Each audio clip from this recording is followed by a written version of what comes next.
लो जी ए ने साडे अहमद भाई ये माइंस तो स्पैशल आए ने सन मिलन ने और ए उसामा भाई ने ते हुण मसला सानू ये बन गया कि ये वीर एडी चाहत नाल आए ने ते खाना शाना खादा है। खाना ठीक सी वीर जी?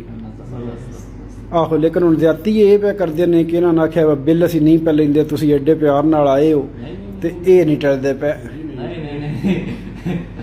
ਅਸੀਂ ਆਏ ਹਾਂ ਤੁਹਾਡੇ ਕੋਲ, ਠੀਕ ਆ, ਤੁਹਾਡੀ ਮੁਹੱਬਤ ਚ ਆਏ ਹਾਂ, ਬਟ ਬਿੱਲ ਬਣਦਾ ਸਾਡਾ, ਬਿੱਲ ਦੇਣਾ ਸੀ जी। ते मेरा से नहीं जाना।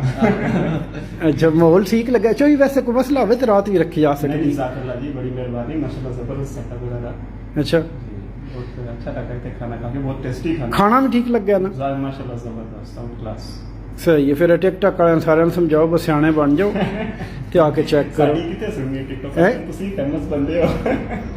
लो जी, हां की फेम होना उसामा दी सुन लैन ते क्यों उसामा जबरदस्त बंदे ने। आओ पानी मिलो आके, खाना खाओ, जबरदस्त। ओके जी, बहुत शुक्रिया, अल्लाह खुश रखे।